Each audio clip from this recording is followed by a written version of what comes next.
G'day everyone, it's Omidex here and welcome to another video on this channel. We're gonna be talking about a heavily requested formation and it's 4-3-3-4 of course. Listen, I've never been the biggest fan of any 4-3-3 in any FIFA. I just don't think they're meta enough, none of the 4-3-3s, but this one changed my mind specifically. This one? I can see why a lot of people are looking into it. So let's get to the tactics.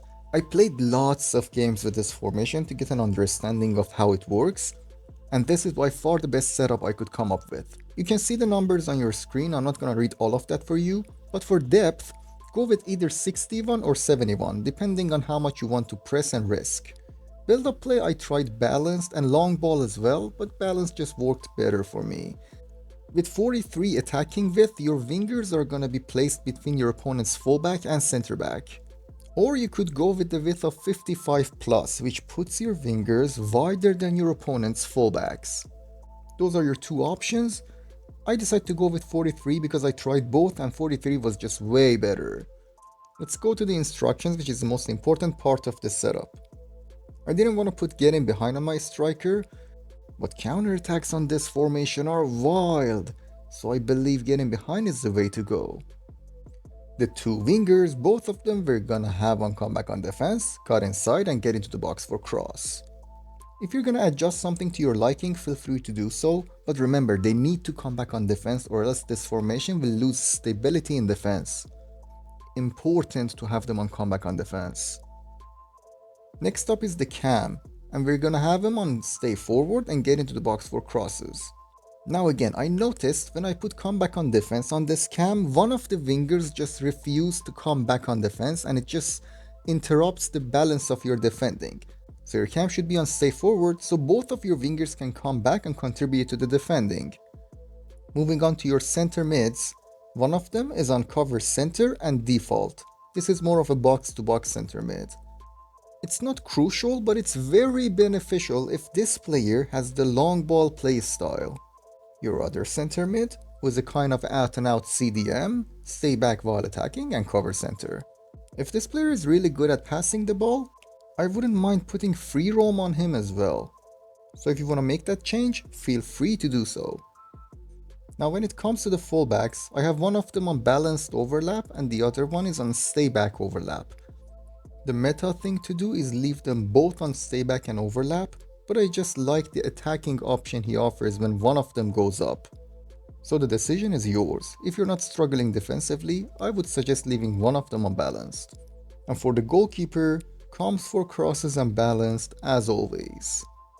Now let's see some gameplay, shall we?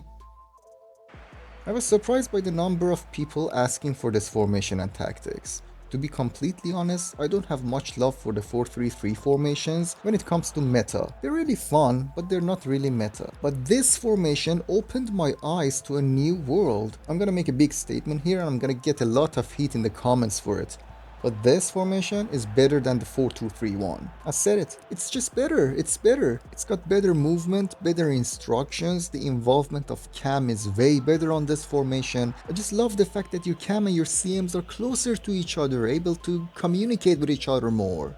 4-2-3-1, your cam is isolated, and this one isn't. Structurally, it's just a solid formation. I got 9 wins in my qualifiers with this. I played half of my main weekend league with this. I'm not sure if I'm gonna keep it as one of my main formations from now on, but for the time that I used it, I really enjoyed it. Listen, making triangles is the key to winning in this game, and this formation rarely provides so many of them. Just find any 3 players that are in a general area and start passing with them. Opens up so much space. If you're getting out of press, if you're attacking, if you're trying to unlock the opponent's defense, whatever it is. When you're playing this formation, just keep in mind, triangles. And other than that, the wide runs in this formation are just trigger some runs and use the long balls, man. So much space down the wings. But always remember, stay composed, okay? Your players are so wide, and it's the strength and the weakness of this formation at the same time. It's a weakness because if you're not composed, you're gonna lose the ball easily because you can't find close-up players. and it's a huge strength because it just opens up the defense and stretches their players like crazy. But if you can keep cool and composed, take your time in creating chances and making passes happen, then 4-3-3-4 has the capacity to be very special for you. Thank you so much for watching this video. If you like and subscribe, that would help out the channel massively. This is the end of this episode, and hopefully I will see you on the next one. Cheers.